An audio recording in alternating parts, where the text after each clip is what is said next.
Salut copains, bienvenue sur ma chaîne YouTube Sudéo Plomberie. Bien, aujourd'hui je vais te faire une petite vidéo, un peu de blabla, je vais te montrer un peu que je bosse quand même. Alors je t'explique rapidement, ici on avait une petite chaudière, très petite, pour le volume qu'on a, et surtout pour le nombre de radiateurs qu'on a, on a une vingtaine de radiateurs. Donc chaudière propane, et on avait un ballon Styx qui était ici là. Donc un ballon Styx, si tu sais pas ce que c'est un chauffe-eau tout simplement, mais au gaz. Donc on a tout viré et on a installé cette belle bécane. Je vais te retourner, je vais t'expliquer. Là c'est le 3e jour de l'installation. Je l'ai fini, il reste 2 petites bricoles. Mais je vais te faire vite fait un topo de l'installation. Malheureusement c'était pas une installation que je pouvais te filmer. Déjà d'une parce que il fallait que j'avance très rapidement. Quand je filme malheureusement ça me prend énormément de temps. C'est pas un truc que je pouvais te filmer. J'aurais bien voulu te le filmer parce que c'est super intéressant. Mais trop de temps. Ça prend vraiment trop de temps. À part si j'avais un caméraman qui me suivait, ok. Mais je peux pas tout gérer l'installation, sachant qu'il commence à faire froid, que j'avais coupé l'eau chaude, coupé le chauffage, donc c'est très compliqué. Bref, je te retourne, je te montre un peu tout ça. Donc voilà la petite bête, donc là je viens à peine de l'allumer, et on va la remplir ensemble. Donc c'est une Frisquet Prestige Visio en 32 kW. Ici on a un ballon UPEC en 120 litres, production d'eau chaude. Voilà, l'autre elle était ici, le Styx là. Je te montrerai une photo, une vidéo, je sais pas ce que j'ai entre les deux. Une mer, petite d'huile, bien propre, avec un petit Styx. Donc ça on va virer. On va mettre la nouvelle ici. Le ballon UPEC sur le côté. Reprendre les raccordements. Et refaire le tubage. Voilà. Aujourd'hui, désembouage, démontage, petite liste de la fourniture, et ça sera pas mal. J'ai dû reprendre le conduit de cheminée, donc retuber tout le conduit, donc passer en tuyau concentrique, donc pour chaudière condensation de chez Poujoula, avec tout un système pareil Poujoula pour la sortie de toiture, que j'aime pas trop. Je vais essayer de te mettre en photo, c'est moyen, j'aime pas trop la qualité du produit, ça fait le taf, mais c'est pas top. Ensuite, au niveau de l'installation, alors ça c'était existant, tu vois. On a les 2 vannes ici, départ-retour. 2 vannes ici qui partent au sous-sol, départ-retour. Donc moi je me suis repris d'ici. J'ai installé ici, pot à bout, ici avec notre aimant qui va venir récupérer les limailles de fer, etc. 2 vannes, très important. Ensuite, notre départ, il part ici. Tac. Alors oui, j'ai mis des coudes, j'ai pas fait les cintrages, tout simplement parce que malheureusement, dans ma machine, j'avais pas le galet de 28. Donc et là, on est tout en 28. Voilà, touc. Et j'ai pas voulu réduire, tout simplement pour garder le même diamètre. Donc ici, sur le raccord, on est venu avec un démontable, donc un GCU. Ici, c'est conique, il n'y a pas de joint. Là, tu as la vanne T qui repart au ballon UPEC. Ici, sur notre retour, pareil, démontable dessous. La petite vanne qui est livrée directement avec la chaudière. Ça part dans la chaudière. Hop. Du coup, ça revient comme ça dans la chaudière plutôt. Et le petit tuyau jaune, comme tu peux le voir, et comme on le sait tous, c'est du gaz. Petit tuyau de gaz, tac. Et là, on vient sur le détendeur. Donc on est au propane. D'ailleurs, concernant le gaz, tu vois le petit sachet qui est là, il est livré dedans l'injecteur gaz, tout simplement, qu'on vient mettre là-dedans, là. Donc on vient démonter les 4 vis. Tu enlèves ton cuivre, tu viens placer le nouveau, tu replaces, tu remets les 4 vis. Voilà, un truc vraiment très simple. Pas un milliard de choses à démonter, t'as 4 vis à démonter quoi. C'est ça qui est bien avec Frisquet, c'est que franchement, même pour travailler dedans, regarde-moi ça. Tout est accessible, franchement c'est belle machine. Vase d'expansion chaudière. J'ai rajouté ici vase d'expansion pour le réseau. Donc qui dit vase d'expansion, on dit support pour vase d'expansion avec soupape de sécurité. Un purgeur automatique, et ici tu peux enlever ton vase avec tout le système en pression. Ici tu as un petit clapet qui vient fermer. Bon, c'est bien quand ça fonctionne, mais c'est bien de l'avoir aussi. Concernant le remplissage, là on l'a pas ici, on l'a sur le ballon UPEC. C'est comme ça, quand tu as un ballon UPEC sur le côté, tu as le remplissage qui se passe ici. Quand tu n'as pas le ballon, tu as le remplissage directement ici sur la chaudière ou sur le réseau, enfin bref. Là, sur notre RTA, alimentation d'eau froide, sortie d'eau chaude.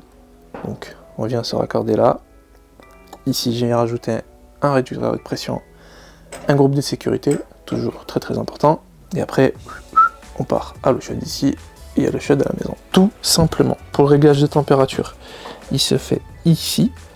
Voilà, super simple. Quoi dire d'autre? Ben voilà, je pense que je t'ai à peu près tout dit sur l'installation. Ah oui, donc là j'ai un petit souci avec les condensats, simplement. Parce que je te montre. Ici j'ai deux tuyaux. Donc un tuyau pour la soupape de sécurité et un tuyau pour la condensation. Comme tu peux le voir, elle est assez basse, mon évacuation est beaucoup plus haute, donc je suis obligé d'installer une pompe de relevage. Donc là c'est une pompe de relevage spéciale condensat, très très important. Là ce que je pourrais faire c'est directement raccorder, tu vois, ici, directement raccorder dans la pompe. Le seul problème c'est que l'eau qui sort des chaudières à condensation est acide. Et le problème c'est que si je l'envoie dans la pompe, même si elle est plus ou moins faite pour, ben je vais l'abîmer très très rapidement. Et donc pour éviter de faire ça, et déjà d'une parce que c'est obligatoire, on peut pas rejeter des eaux acides dans le réseau d'évacuation. Donc ce qu'il faut installer, c'est un neutraliseur de condensat. Le neutraliseur de condensat, hop, il est là, mais comme tu peux le voir, ben, il est immense. Parce que tout simplement il est fait pour une chaudière de 32 kW quoi. Voilà. Donc je vais prendre un autre modèle beaucoup plus petit, tout simplement parce que celui que je viens de te montrer, ben, je peux pas le placer. En attendant, je vais te montrer comment on va remplir. Donc là, elle est allumée, on est à 0 bar. Ce qu'on fait, super simple, on ouvre le déval et on envoie. Et là, ça commence à remplir. Je vais ouvrir mon petit purgeur ici, même si on a déjà un purgeur automatique là. Et mon petit purgeur automatique qui est là-bas, il est déjà ouvert. Donc on va laisser remplir gentiment. Et après, il faut que je passe à l'étage et que je purge tous les radiateurs. Et ensuite, on pourra passer à la mise en service, surtout. Voilà. Bon, bah écoute, je te reprends tout de suite. Allez. Bon, de retour. J'ai récupéré le petit neutraliseur de condensat donc de chez SFA, le semi-neutral. J'ai bouchonné ici de ce côté. Comme ça, moi, je vais récupérer la partie haute. Tu peux soit le raccorder sur le côté, soit le raccorder en haut. Et après, je vais faire l'évacuation dans ce sens. Et donc, le positionnement, il va se faire comme ça. D'accord? Ici, je vais mettre un petit bout. Comme ça, je vais mettre le condensat de la chaudière directement ici, et je mettrai aussi la petite soupape de sécurité, même si normalement elle devrait pas cracher. Et ensuite on va raccorder la petite pompe Sani-Condense directement là. Je vais percer ici pour faire la fixation, je vais percer celui-là aussi pour faire la fixation, et voilà ce que ça sera comme montage. Tac tac tac, on rentre dans la pompe, et ici on rejettera par le petit tuyau cristal qui est déjà raccordé parce que je l'avais déjà mis en fonction hier soir. Voilà.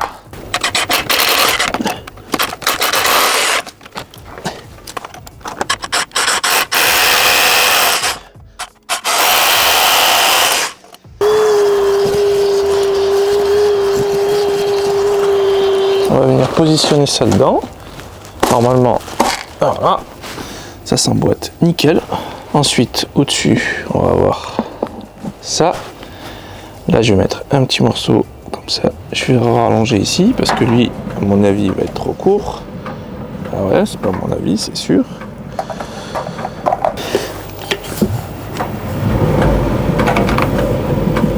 Ah bah ouais, j'avais oublié que la machine était en route.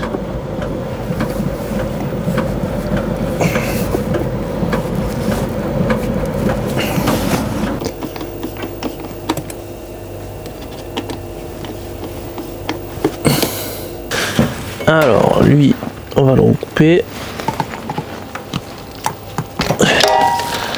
Voilà. C'est terminé. Je me suis rendu compte malheureusement que j'ai pas filmé. Bon, c'est pas grave. Je te montre en finissant l'ensemble. Hop. Petit collier. Voilà. Ça rentre là-dedans. Ici, il faut que ça fasse quand même un petit appel d'air. Donc là, le tuyau il rentre au moins jusque là. Ici, on a la pente, donc on n'a pas de risque que ça refoule. Et ici, il faut que ça fasse un appel d'air pour que ça s'écoule correctement ici, là-dedans. Donc là, c'est en route. Je vais fignoler un peu tout ça, accrocher le tuyau, tout ça, mettre des petits riselins à droite à gauche. Et puis, on sera pas trop mal, quoi. Voilà pour cette petite installation. Donc là, ce qu'on va faire, c'est qu'on va tout fermer maintenant. Et les petits ergots en bas. Voilà.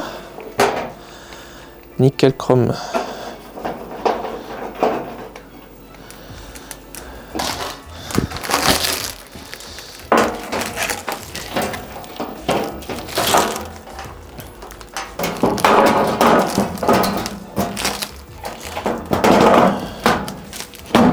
Off.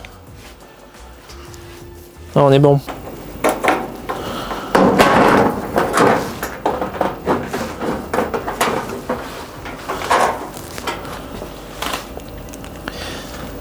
Et voilà.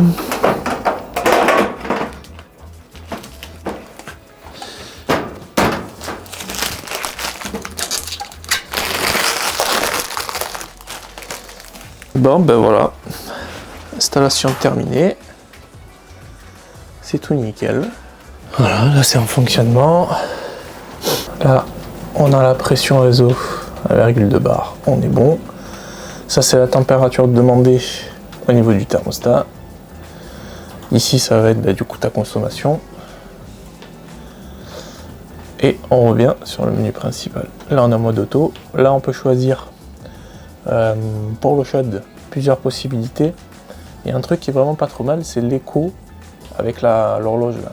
Et en fait, quand tu vas dans le menu, ici tu peux choisir de la stopper. On l'a pas. Et ça, c'est pour le mode vacances. Voilà, un truc vraiment très très simple qui fonctionne. C'est parfait. Mais voilà.